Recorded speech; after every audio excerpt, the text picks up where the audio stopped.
But first we're going to start talking a little bit about our read-alouds, and we're going to look at one of the first bullet points in read-alouds. And when we're doing that, one thing that we have to think about is that read-alouds are something that we kind of look at as an extra. We look at it as if we have snack, let's quick grab a book, that's going to be a read-aloud. Or we look at it as we have a separate read-aloud time, but that's kind of the time to where I talk, the kids are quiet. It's the quiet time in our classroom. But really, according to the quote, there's been so much research that shows that actually reading aloud with children is known to be the single most important activity for building knowledge and skills they will eventually require for learning to read. This is their opportunity to see a model of what they're supposed to be doing, and we know kids instinctively, from even the littlest ones who learn how to walk and talk, they learn all of these things through modeling and through hearing and seeing, and that's what happens during the read aloud process. And if we look at what research is showing that we're noticing in classrooms around, this is Michigan, in Michigan, on average for read-alouds with literature, there's about 8.36 minutes per day of a read-aloud. And if you look then now at informational text, there's only 1.36 minutes per day. So really overall, we aren't reading aloud to our kids as much as we probably should, but also we're not looking at different genres or different types of literature to be bringing into our classroom as well. So as we start thinking about read-alouds, I think one of the things that sticks out the most to people when they start learning about the bullet points is this first bullet point. And this is talking about text sets. And I'm going to let you just kind of read this to yourself a minute, so I don't have to read that loud. A couple things to point out from this is, first of all, the idea of a text set. A lot of times we pick out those favorites that we love to read, or the books that the kids are loving to read, without stopping to really think about the why and how we connect this to other books that we're reading. So the first part about this that's important is looking at sets of text when we're reading. The other thing to think about is this last line, that when we're picking out these books, these are supposed to be things that kids can't read on their own. We're trying to bring them to comprehension levels that are above theirs, text and vocabulary that are above theirs. This is their opportunity to listen and to model to text that they can't handle by themselves. And you think about those young kids who are in a lot of those decodable books, it's really hard to have a storyline in a decodable book. And so they really need to have these opportunities regularly to understand characters and a storyline. So why would we pull together text sets? Let me first talk a little bit about an example of a text set. We had done county-wide learning labs, and one of our learning labs was in a 4th grade classroom over in Forest Hills. And when we were in the classroom, she was doing a read aloud, and it was a big, thick chapter book. And we were all kind of wondering, is she going to bring in text sets or not into this situation? And she pulled it out, and she pulled it out in the middle of her teaching. And we asked her to explain a little bit more as to what she did with this text set. And she was explaining that what she did is she would go through the chapter book and she would look for the main concepts that kids might be interested or might not know very much about. So in the story, one of the characters had a disease. And so she said, oh, some kids might want to do a little bit more learning about this. So she put some of that in a box. And then as she went through, she found out some of the hobbies that some of the characters had, whether it was dancing, whether it was a magician, whatever those hobbies were, and said, okay, I bet the kids are going to connect a little bit more with the characters. So let's put in a box some of these things that these characters like to do. The kids might make a connection that way. Or she would look and say, we've been really studying this theme, and so now I know that kids are going to be really excited about this, so let me pull a different books that have kind of a similar theme or idea in them, and she put that all in a box. And so every time that she would read aloud with the kids and have conversations with the kids, she could easily refer back to and say, oh, this character loves this. If you're really excited about this, we have some books in our text set that you guys could look at during your reading time. And so she would constantly use that text set as a way to be able to refer back and forth to it. There was a time to where she had stopped and there was an informational text in there. And there was a point where the kids were asking questions about something. She set down her read aloud book. She opened up the informational book to that little spot. She read it to them, showed them the picture of them, and then she went right back to reading her chapter book again. And so a text set sometimes feels like this odd way of like, how do I read all these different texts all the time? It really isn't there for that total purpose of making sure you're reading all those books. It's there to show kids that there's a guide to be able to learn more from different books. There's a way to pull in different information to make connections to other stories, and that's how she used a text set. Now, when you're looking at some of the younger levels, you will see a lot of times thematic units put into place. And so there's a lot of times if you are studying animals, you have a lot of those animal books there for that theme time. And so what we're saying is start to think bigger than that. So let's say that one of the books is about an endangered species. Put something about endangered species, or put something about habitats rather than just putting just animals out. Because when kids are reading animal books, you're not really sure what they're going to chime into. They may be more excited learning that, oh, there's endangered species out there. I didn't know that. And so they might actually jump onto that idea and want to read a book that connects with that and just not pick another animal that's there. So really, when you're looking at books and text sets, think through the lens of a child and what might they connect with, and think through the lens of a reader and where might I need some more information. And those are the kind of books you want to start to gather and have at your fingertips when you're reading aloud. So some of the reasons why we do this is it's natural. Rather than saying every day, the word of our day is habitat. What is a habitat? The word of our day is habitat. And we practice that every day in our routine. If you just read different books throughout the week on habitat, the kids naturally say habitat often, and they naturally talk about what habitat is often without us having to directly say to them over and over again and memorize what the word habitat means. Also, naturally, where you see a lot of vocabulary are similar concepts. So again, kids are building background knowledge on concepts because they are all about similar things. It will help them then to retain and gain more vocabulary knowledge. It will give them the chance to have that background knowledge.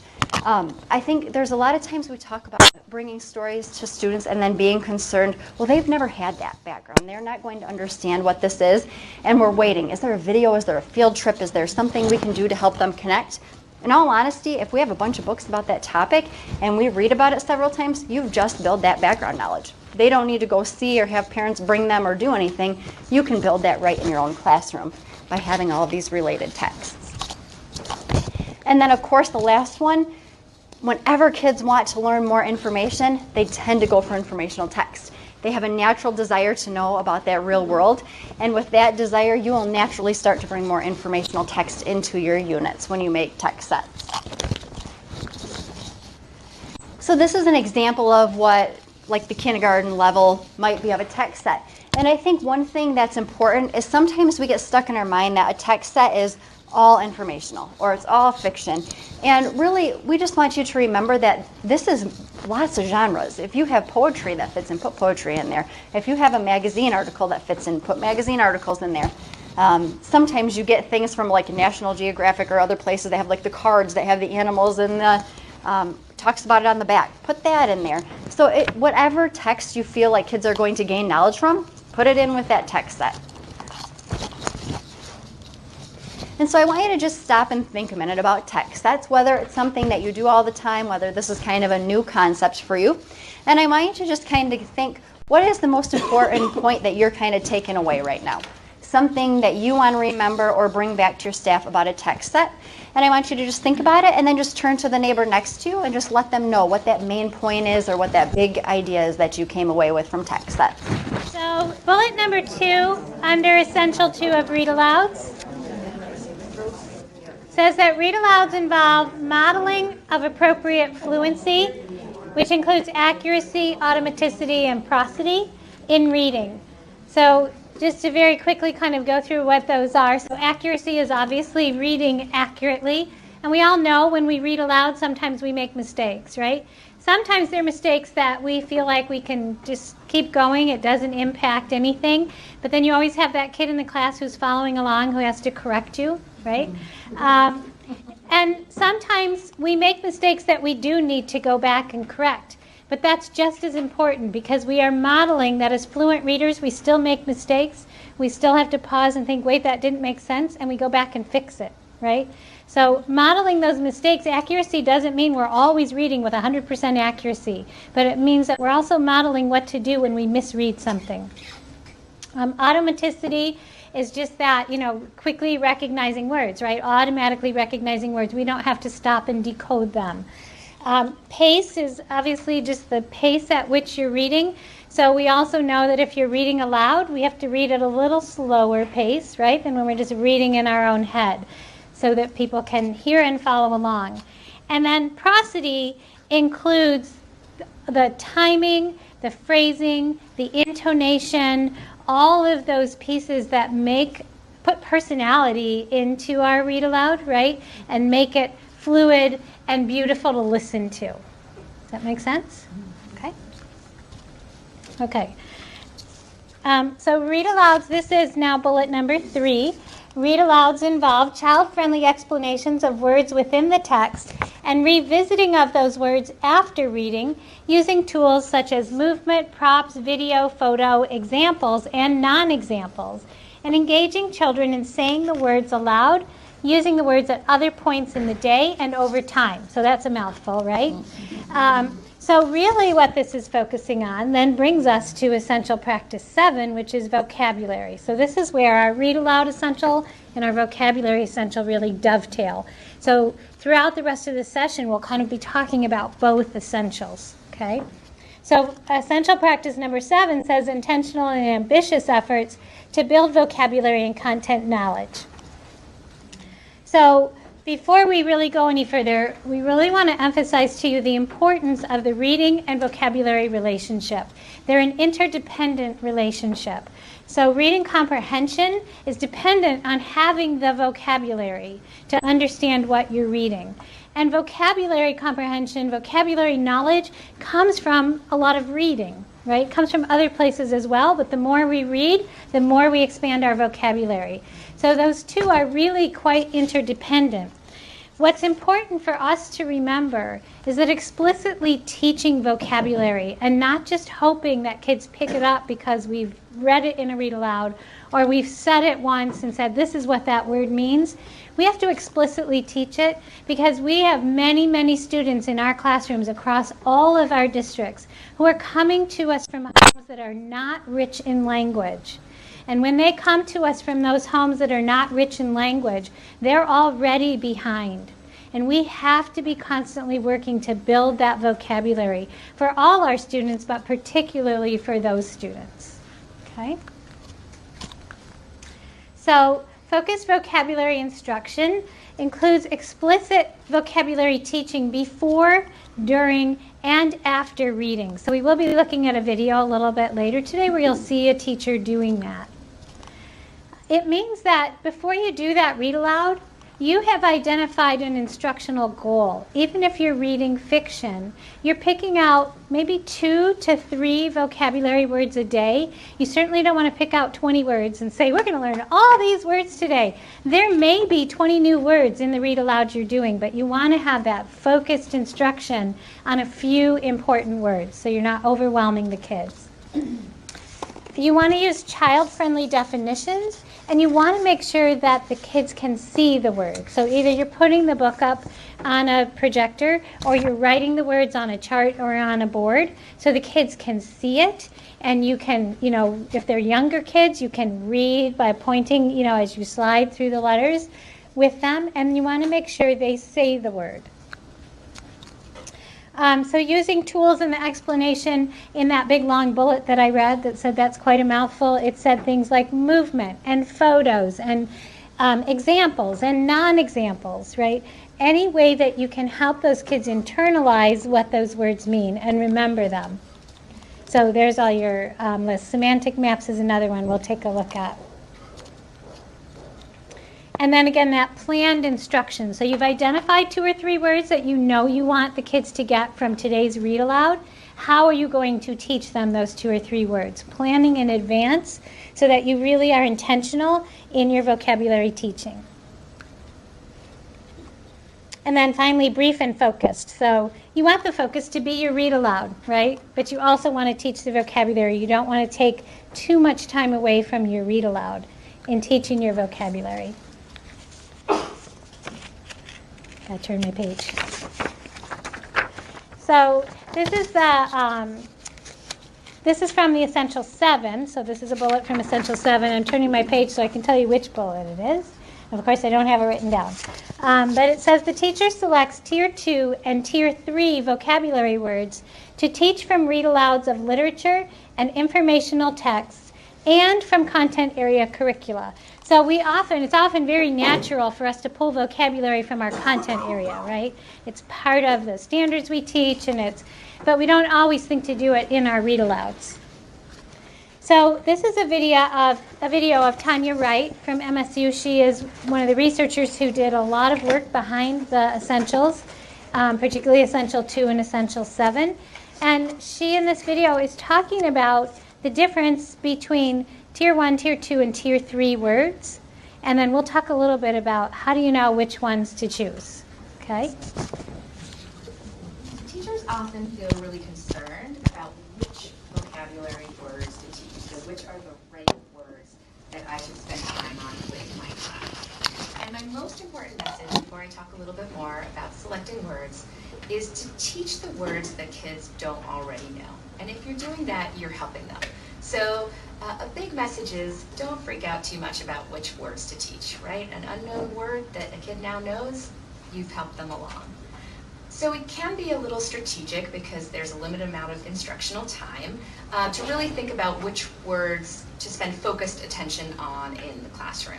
So the Essentials document, in alignment with the Michigan Standard, focuses on word tiers as one helpful way for teachers to think about which words might be useful for explicit vocabulary instruction. So Tier 1 words are words from everyday speech that kids likely already know, like jacket or clock. And those are probably not the best words to spend a lot of instructional time on because kids tend to pick them up from everyday oral language. Tier 2 words are also sometimes called general academic words.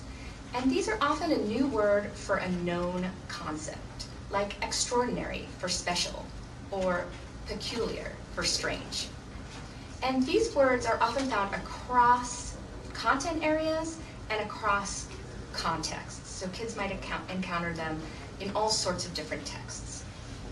And Tier 3 words are discipline-specific words, so words that are particular to science or social studies, and they're often a new word for a new concept. So think about photosynthesis. Kids typically don't know the word photosynthesis, but they also don't understand the concept of photosynthesis. So the Essentials document is recommending that explicit instruction focuses on Tier 2 and Tier 3 words. But just a few cautions about getting too focused on these word tiers. One challenge is that many words fall into a range of tiers if we think about the definitions that I just provided. So for example, let's think about the word egg.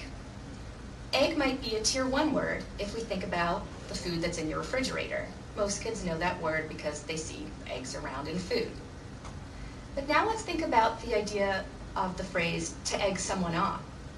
Now we're using the word egg to have a different meaning. We're not talking about that food in your refrigerator, so this might be a Tier 2 word that might come up across contexts.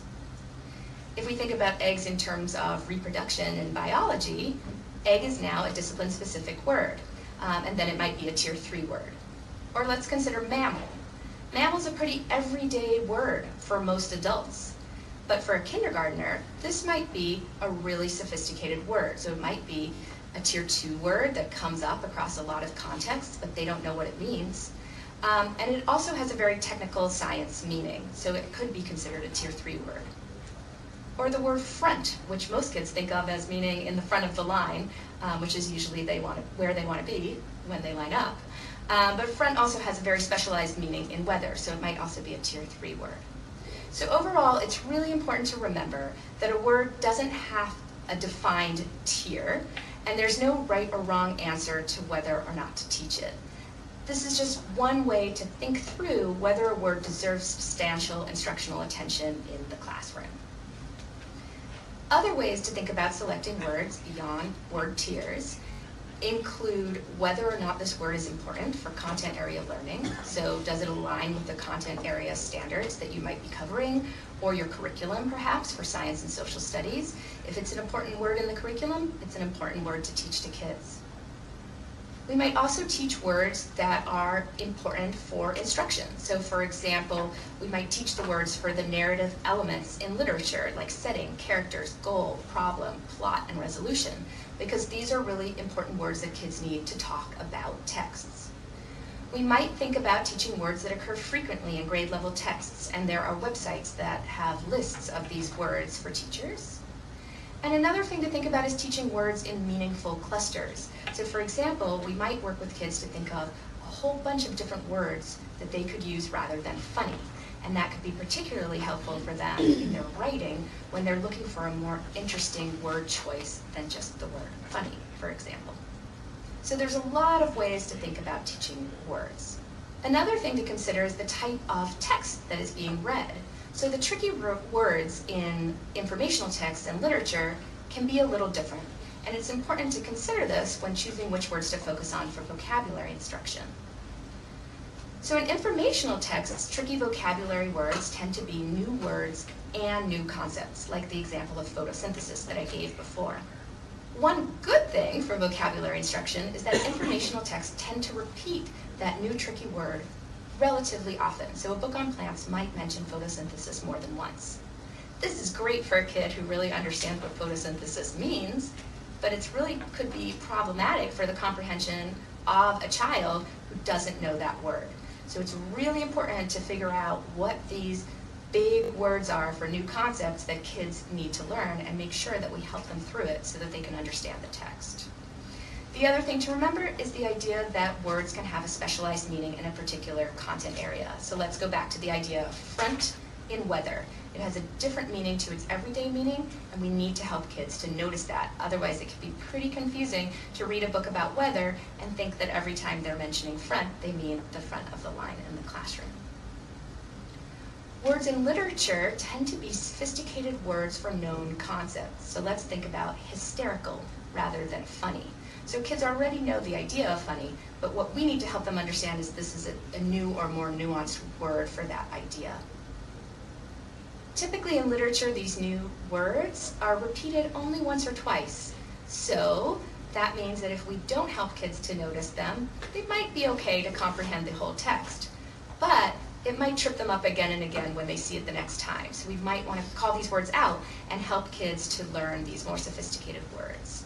The other thing to remember is that these words are likely to come up in a future text. So even though we don't get that repetition within one text, we get repetition over time. So we want to help kids because the next time they encounter that word, if they know what it means, they'll have better comprehension of that next text.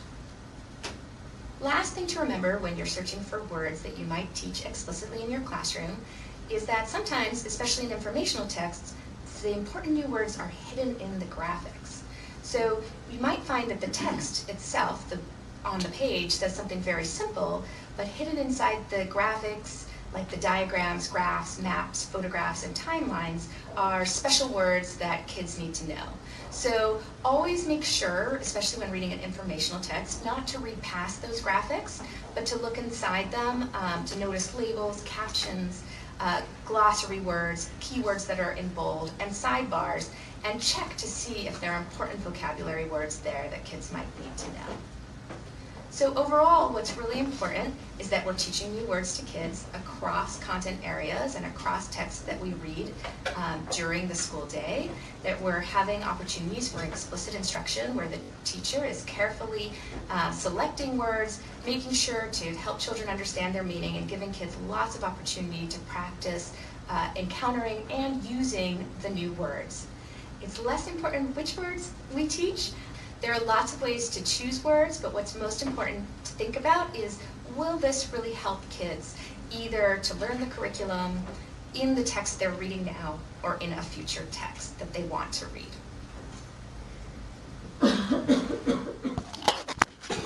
Okay, so focusing just on that part of the video that talked about the difference between Tier 1, Tier 2, and Tier 3 words, when I give you the signal, I'd like you to find someone wearing the same color shirt as you, and one of you explain what Tier 2 words are, and one of you explain what Tier 3 words are. Okay? And then also talk about when would you teach each one? When would it be important to teach those Tier 2 words? When would it be important to teach two? Okay, so hopefully your discussion time helped you to clarify a little more the difference between Tier 2 and Tier 3 words. But then also remember that she said that tiers are not the only way to select words, and in particular because words can cross all three tiers, right? So we really need to think about the context of the word. So just to kind of summarize some of the other strategies she said you can use to choose vocabulary, Obviously, words that are important in your content area. General academic words, so the example up here on the second bullet pertains to narrative text, like character, setting, plot, solution, right? Those words we consider kind of more general academic words that we use frequently throughout the year. Words that occur frequently in grade level texts. And there is a link here to textproject.org, and they do have word lists, I believe they're by grade level, on that website. And then words in meaningful clusters. So they might be meaningful clusters around a concept, but they also might be meaningful clusters in terms of like finding better words to use in writing, right? So looking at all the different ways that said is used in a text that you're reading aloud, right? Instead of always saying said. And what are the different nuanced meanings of those words? And then also thinking about those unusual words that often show up in narrative literature. Exotic, extraordinary, monotonous, words like that that kids won't see often, but are important words for them to learn. So we're going to take a look at another bullet point in the vocabulary section. And this one, I want to point out just a couple things in this one. First of all, the child-friendly explanation piece is really important to remember that as you are going through and doing your read aloud, there's no way you can pull out every word that you are going to meet. Sometimes it is okay just to say, and this is the word and this is what it means, and move on. And keep it as simple as possible, something they know and can relate to, and just help them to keep moving along. Sometimes when we stop too many times, then the kids start to focus on trying to remember what you said about that word, and they've totally lost that comprehension. And especially if you're trying to model for our readers that are struggling, then we have taken them out of that, out of the way of being able to learn what comprehension is and practice comprehension through read aloud. So that piece of use a quick child-friendly explanation is important, but then also make sure that they're able to pronounce the word that you want them to do. So if it's a word you're focusing on, let them say it and pronounce it, and also make sure that they have a way to be able to see spelling. This is a way for them to be able to quickly make a connection to the phonics that they're having in class 2, and they're able to see a quick model of how you're using that phonics skill to help you in your reading as well. And so we're going to take a look at a video, and this is another one of the videos on essentials.org. And one of the reasons why I like this video is because she gives some different ways of being able to practice vocabulary. So you can see some different actions she's taken. You can see some different ways that she has tried to plan ahead of time for coming into the lesson. And so as you're watching this today, kind of think of it twofold. Kind of jot down on a list, what are some of the teacher moves? Like, what are some of the things that she had to do in the planning process to prep for this time together? And then also think about what are some of the student actions that she had them take so then they could practice the vocabulary terms that she's pulling out of this read aloud. I really liked this book because there were many challenging words that I thought my students might not understand. So I went ahead and chose several words and gave child-friendly explanations, and I put that on the back.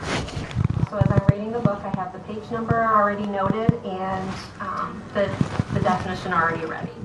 We do read-alouds every day, and so a vocabulary-focused read-aloud is an excellent way to introduce words to students that they'll find in literature and nonfiction texts that they may not otherwise hear. Today we're going to read Sylvester and the Magic Pebble by William Steig, and we're going to talk about some special words today as we go along, and then we're going to do some activities. Sylvester Duncan lived with his mother and father at Acorn Road in Oatsdale. One of his hobbies was collecting pebbles of unusual shape and color.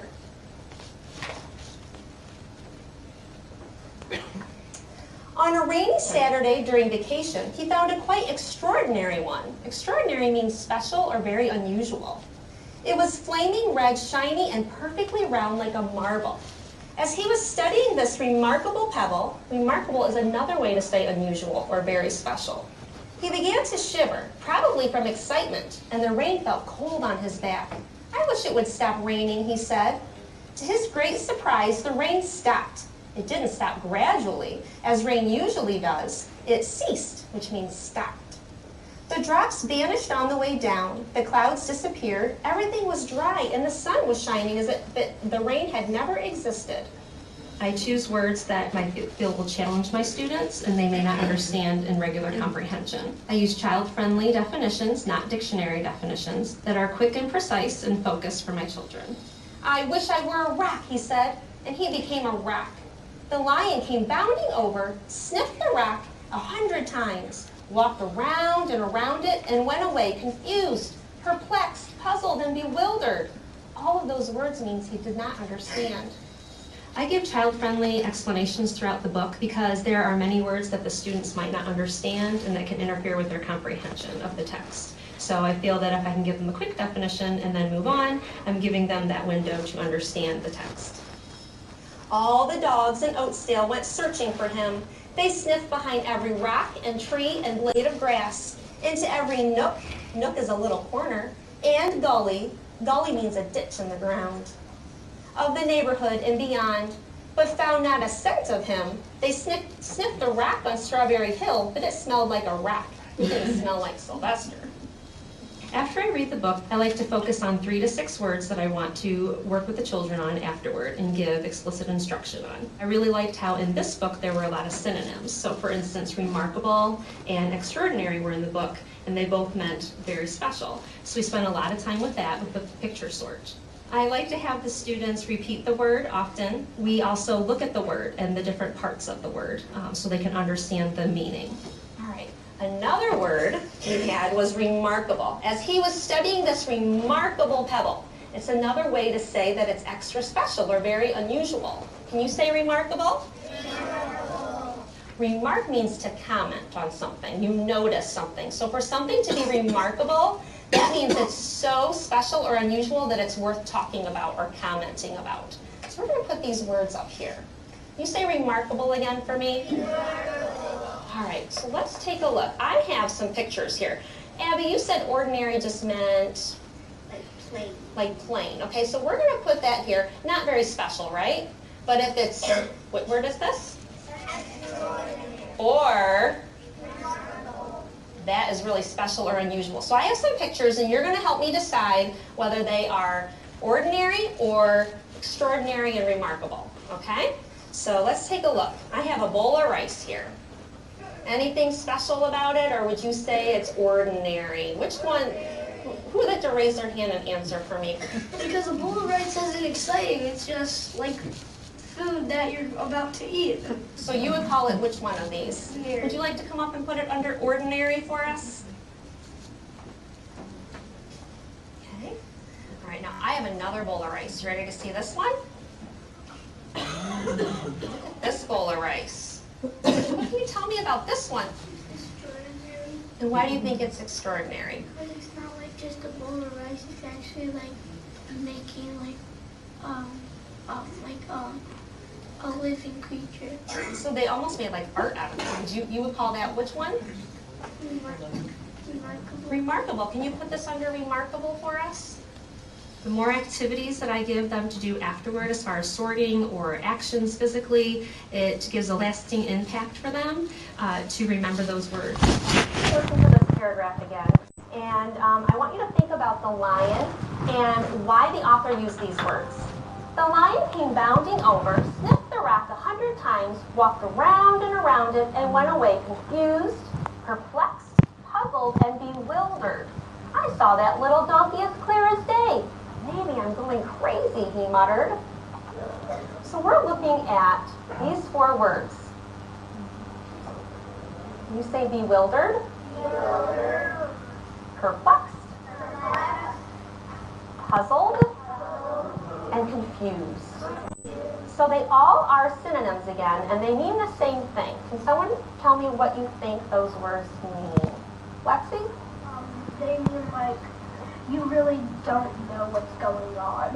You do not understand, right? You do not know what's going on. It's an excellent book for vocabulary because there are words that have synonyms but with the same meaning, and we can teach one definition and have multiple words that mean that, and that gives students multiple ways to express themselves using a variety of words. There are a lot of opportunities in this book with sophisticated vocabulary words that I know that my students have not had exposure to.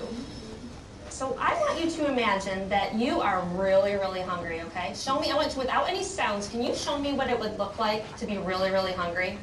Oh, I'm seeing some unhappy faces. Some of you almost look like you're in pain. Now all of a sudden you see a table full of fruit, delicious fruit. Show me what that looks like. All right, I see some wide eyes. And you're gonna go reach for the watermelon. Poof, it turned into a rock. Let me see the look on your face. You're about to eat it. What do you notice now? I see some eyebrows raising. Oh my goodness, some of you look really perplexed. You look very confused right now, Lexi. What are you so confused about? Because it's not usually ordinary to have, when you're holding it, it just turns into a rock. Okay, so can you imagine how that lion felt? Can you imagine that? So, listen, I'm going to tell you what we're going to do first, okay? In a minute, I'm going to have you stand up, and I'm going to name a feeling. And remember we've been talking in reading class a lot about the gestures we make with our bodies, our facial expressions, and our voice, right? So you get to be the actors and actresses right now. I'm going to name a feeling, and I want you to show me what that looks like and sounds like using all of those things, okay? So stand up. Okay, show me what happy looks like and sounds like. All right, what about confused? Now I see some more eyebrows. You don't know what's happening. You're not understanding what's happening. Okay, how about sad? Let's go over our words one more time that we learned, and how many of you think you might notice this in your reading? Or how many of you might try to use these words in your writing? I'm thinking about all the poetry we've been writing. What do you think? We've been talking about precise words. How many of you think you might use some of these words in your poetry? Okay, so we have extraordinary, remarkable, bewildered, perplexed, puzzled, and confused. There's a definite growth that I noticed using read out louds for vocabulary instruction. I hope that they'll use those words in their everyday talk, in their classroom, use it in their writing, and then when they come across those words again in other texts, they will understand the meaning of the text. Learn more at literacyessentials.org. I'm going to have you take a minute with your table group and just kind of talk about some things that you notice. Some of the actions, some of the wonderings. To note about the video, just to clarify, that not all read-alouds have to be vocabulary focused. So to do this every day would be overwhelming for the kids. It would be several different words, too many things in one spot. So just consider that this could be a lesson during your week, but it doesn't have to be. Comprehension can be a focus. Looking at your phonics or your word study can be a focus. So there are a lot of focuses you can have. This is just one example of one. Also, it's important to remember that even if you're reading a picture book, you don't have to read the whole thing in one day. If you want to focus on one part of the picture book and then pick it up the next day, that's okay. And for her example, she went through all this vocabulary the first time through, so maybe they need to read it again. And now the kids will have a whole different idea of what the comprehension is, or a better understanding of the vocabulary since they've gone through and done this lesson ahead of time. So reading a book again for another focus is a great way to practice reinforcing the skills that we have done with this read aloud.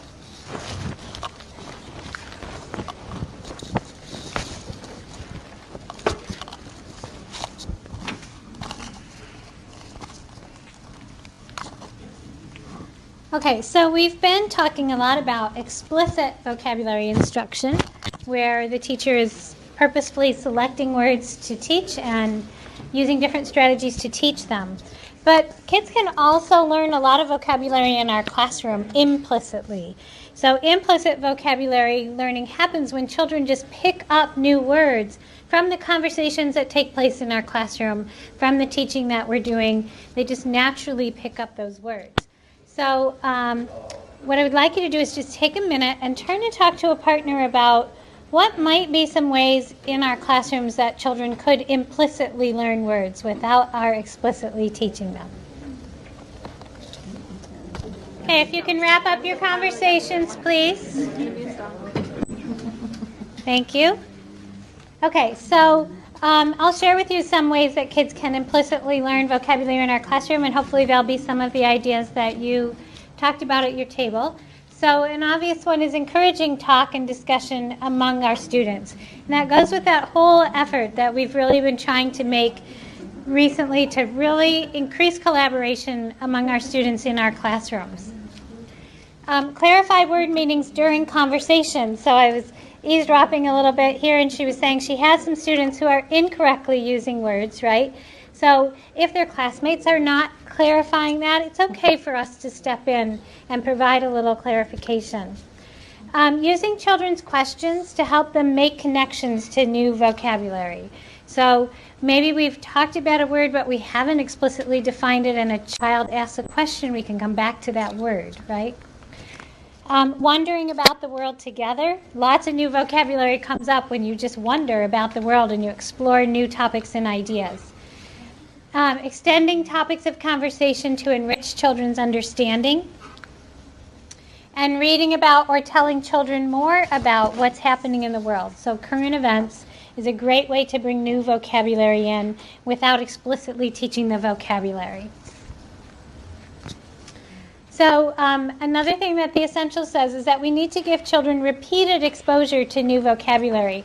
And there are lots of reasons for that and lots of ways to do it. So one reason is that we want to build depth of knowledge about those new words. So we want children to say and see the word, and we want to review the meaning with them. We want to give them an example of the word and maybe give them a non-example. We want to share synonyms and antonyms to the words. Maybe provide a visual if it's a noun, right? We can provide a visual, and sometimes even with verbs or other parts of speech we can provide visuals. And maybe act out or assign emotion, to those words so that kids can internalize them. Comparing and contrasting the meaning of new words is another great way. So not only comparing new words to new words, but comparing new words to known words, right? Helping them gain that depth of understanding. And then also kind of comparing those words that all fit into that group, like we talked about with the word said, and all the different ways that authors, can say said without saying said, right? Rereading text, Katie talked about, that rereading text with an intentional focus on vocabulary. So either doing like we saw in the video, that first read through really focuses on the vocabulary. Now we reread it. It builds depth of understanding for the children, and they get new ideas from the text from the rereading. So it's sort of like thinking about an iceberg. The first read through is the tip of the iceberg, but there's a whole level of understanding we haven't gotten to in that first read through. When we read through it again, we start to go deeper. And then Katie talked earlier about text sets. And so again, the advantage of text sets is giving children that repeated exposure to new words in different contexts. So we also, in addition to comparing the words themselves, we can compare texts or contexts that use the same word. So for example, if we think about she shrieked with excitement, is different from she shrieked with fear, right? So talking about the words in different contexts. Of course, the content area learning keeps coming up because there's so much new vocabulary when we're teaching content, and it does provide an authentic way for students to encounter and learn new vocabulary.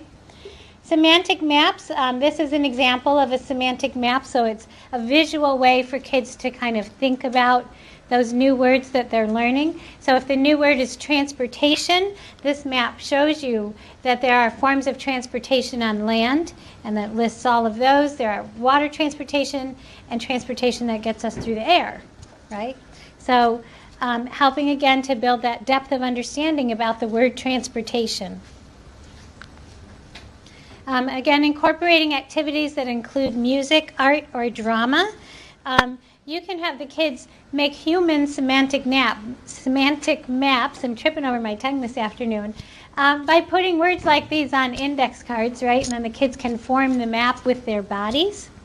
You can play charades. You can play guessing games with synonyms and antonyms. you can keep track of how many times the class uses the word. So, for example, the teacher in that video challenged her students to use the words in their writing, right? And maybe she calls attention to it, keeps a tally on the board every time she sees one of those new words in kids' writing.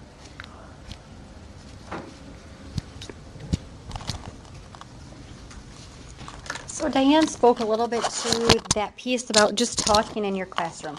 If you have a classroom where there is a lot of discussion, your vocabulary is naturally just going to be higher in your classroom. And so one of the bullet points that we can look at with read alouds focuses on higher order discussion. And then also if you go to another bullet point in the vocabulary part, it talks about encouraging talk during content area learning and then having discussions of the text. And so we're going to look at those, and we're going to talk a little bit more about the higher order discussion piece. First of all, I think the big idea behind all of this is this takes a lot of planning for higher order discussions. Naturally, I'd love to say naturally we have all these great ideas for what kids are going to say and then how to take them to the next level. We can have prompts in mind, but that's really hard to do when we don't know the text very well. So being pre-planned for this is really important. So we want to try to get them to take an idea and take that deeper thinking. So whenever we read a text, we kind of want to pick out which areas do we think we can dive into more, and that's going to be our focus point for higher order thinking. We're not going to plan our whole book is going to be full of all these deep discussions and deep questions. Find the piece in there that says, yep, this topic or this word really will make a higher discussion, so that's where I'm going to choose to have that piece. Also, have in mind those open-ended questions. If you are stuck, just go to an open-ended question and see where the kids take it, and then go from there with your next scaffold. And this is one of the biggest areas, is try to look for when we can have student-to-student conversations. Kids are very comfortable asking our questions, and so we can scaffold off of one idea, but really when we can get the kids to listen and scaffold, then they're really getting into that deeper thinking. And we also want to ensure that it's taking place before, during, and after. Just recently, I was in a district and they asked me to come around and go through all of their classrooms and with a checklist look at read alouds. And so I got to gather data on all of them. And I would say a couple of the things that stuck out to the most is that teachers said to me, when you were listening to my kids turn and talk, I feel like there's not much discussion. And really what that's coming from is that the text that you chose to read is not difficult enough. It's not complex enough, so they didn't have anything really to say. It was using a lot of the language they were already using and concepts they were pretty comfortable with. So what one child would answer, another one was simply kind of repeating the same thing back. There wasn't much more, or you couldn't go any deeper in the conversation. So really picking that text during read aloud that's above where the kids are at is an important piece to engage that conversation. Another thing that we found is we all have natural patterns, whether we know it or not. Naturally, we tend to ask questions either at the beginning. We're either somebody who likes prediction. There's a lot of us who love prediction and ask a million questions before we start, and then we kind of forget to question in between. And there are some of us that like to just go through the reading and then at the end ask a bunch of questions. And so kind of monitor where you feel like most of your questions are happening and try to space those out a little bit more throughout your whole read aloud. We gave you an example of vocabulary with read aloud, but we also wanted to give you a different example of vocabulary. This is a shorter video, but this is just a different way of it happening within a content area. And so we're going to have you take a look at this piece, and then after this video, we are going to talk a little bit of, let me skip over here. We're going to talk about how did the teacher engage students using the vocabulary, what structures did she have in place for these conversations to happen, and why do we feel like these are important. So if you can hold on to those questions in your mind when we watch the video, we will come back and have a discussion about them.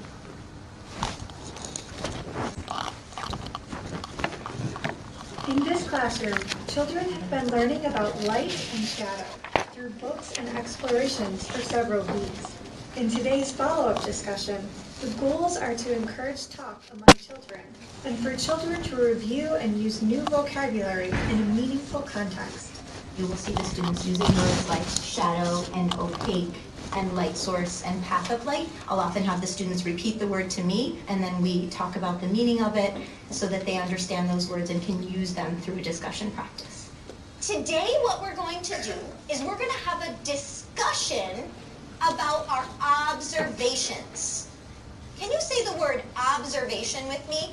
Observation.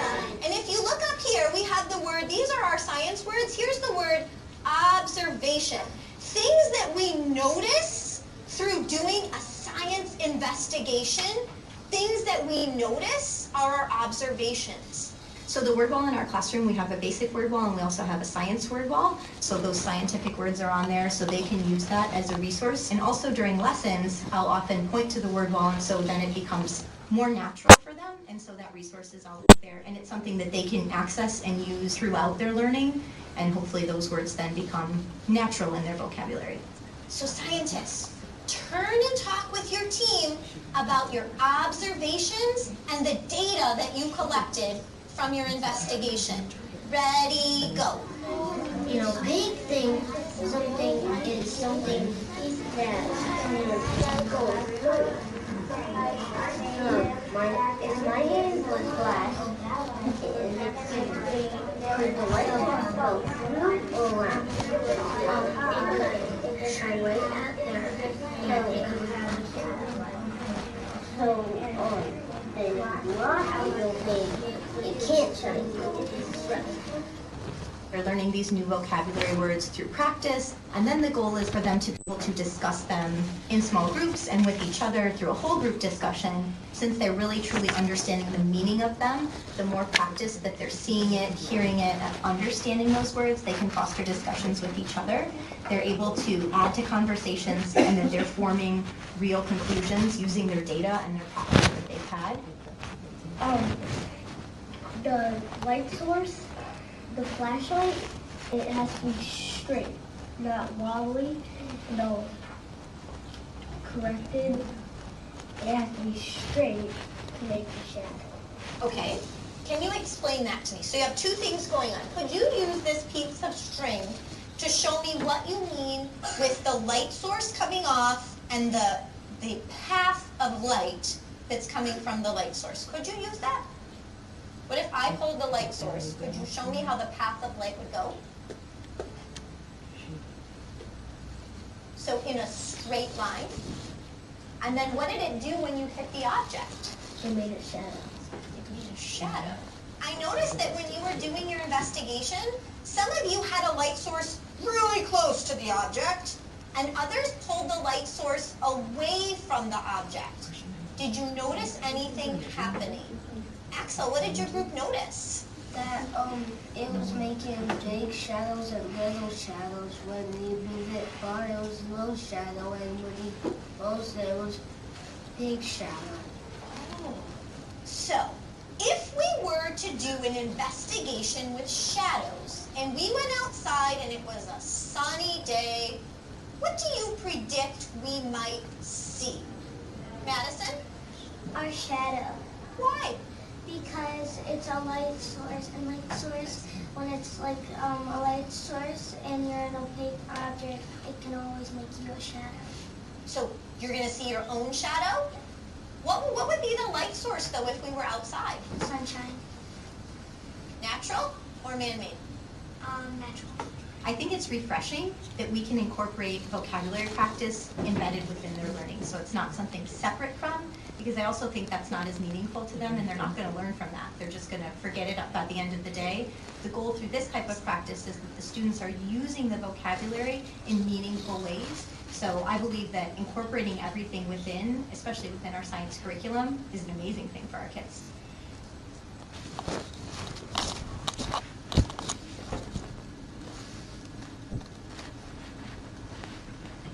Got it. I gotta click off of it so I can move In forward this classroom, here. children have been learning.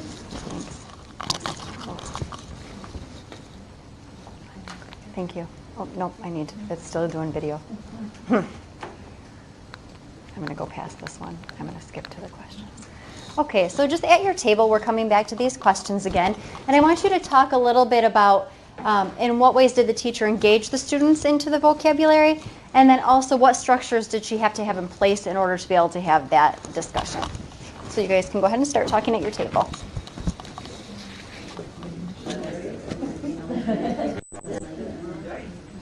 Okay, thank you. So this is bullet number 5 under Essential 2. And it says that read-alouds involve instructional strategies depending on the grade level and children's needs. And I'm not going to read through each one of those, but we'll go through some examples of them. So the first one is print referencing. So when we're reading aloud, we are not just reading and showing the picture, but we're actually finding opportunities to reference the print itself. So a great way to do that is if you have a document camera, to put the text up on the document camera while you read and let the children follow along. If it's an early elementary classroom, you might point to the words as you read them. In upper elementary, I've seen 5th grade teachers put the text up and just let the kids follow along while they read. So again, depending on the age of the children and their needs in terms of referencing print, you might do any one of these different, might reference any one of these different things. So this is an example of a read aloud where they're referencing print. So the book is up on the document camera and the kids can see the text while the teacher is reading. And then different instructional strategies. And so this is from the Essentials again, modeling application of knowledge and strategies for word recognition. So strategies to model, thinking about how thinking about the sounds in the word, looking for word parts that you know, trying different pronunciations for some of the same letters, especially for vowels, or trying different vowels, breaking the word into smaller parts, and thinking about whether the word makes sense, and if not, try again. So obviously as teachers, when we're reading aloud, most of the time we know the words, right? Occasionally we might come across a foreign word or a name or something that we're not quite sure how to pronounce. But even with words that we do know, we can identify words that we know our kids will struggle with when they come across them, and we can model these strategies for decoding those words as part of our read aloud. And then we also want to focus on reading comprehension strategies. So reading comprehension strategies are the things that we do mentally as proficient readers that help us understand what we're reading. So it says deliberate efforts by a reader to better understand or remember what is being read. A lot of it, as proficient readers, happens unconsciously, right? And we know that the reading comprehension strategies include things like monitoring for understanding. We do that automatically. When we're reading a more difficult text, we make a deliberate effort to slow down the pace of our reading to help us better understand. When we're reading an easy text, we read faster. But we also do things unintentionally when we're reading difficult text that we have strategies to help us. We ask questions about the word, like what might this mean? And we look at the context around the word. And we're not reminding ourselves to do those things. They happen automatically. But they don't happen automatically for our kids. So we have to teach them how to use those things, how to use those strategies. And when we're teaching the strategies, modeling how we do it in a read aloud is a really good way to show kids that we continue to practice them beyond the lesson when we're teaching it. And then we also want to teach why and when to use those strategies. And we want to help students understand how to actively think about being strategic when they're reading. What strategies can I use to not only help me decode the words, but to help me understand the text as a whole?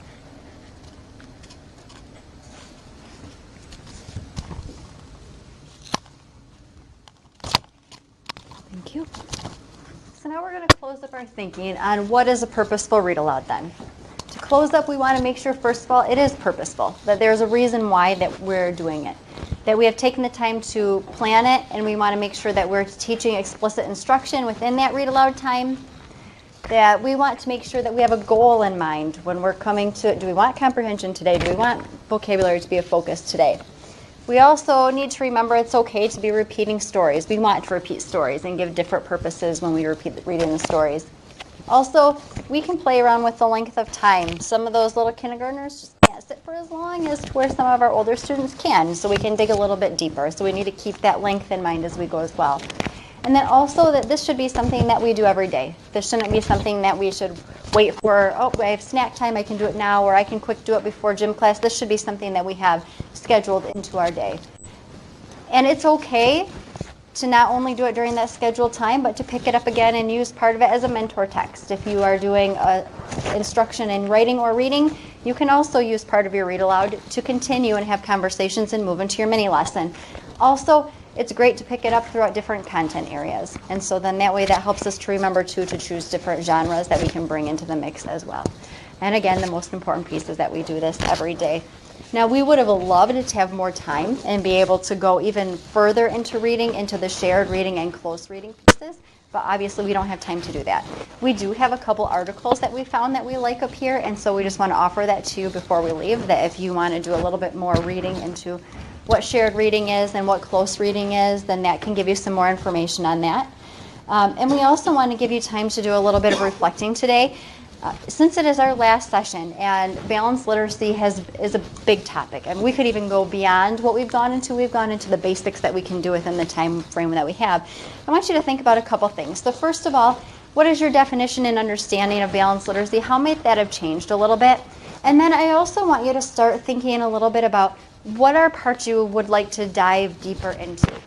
You kind of got a glimpse of a big picture of overall areas. What are some that really caught your attention that you say, I might want to dig deeper into this? When we have our survey at our last session, we're going to be asking for topic ideas. We want to take your input and decide what topics we want to bring to the table next year. And if there are areas you want to dig deeper into, then we want to make sure we hear your voice and we dive into those pieces as well. So if you could just take a couple minutes and answer a question, reflect a little bit on balanced literacy, but also kind of jot down to yourself, what are some things you might want to dig deeper into?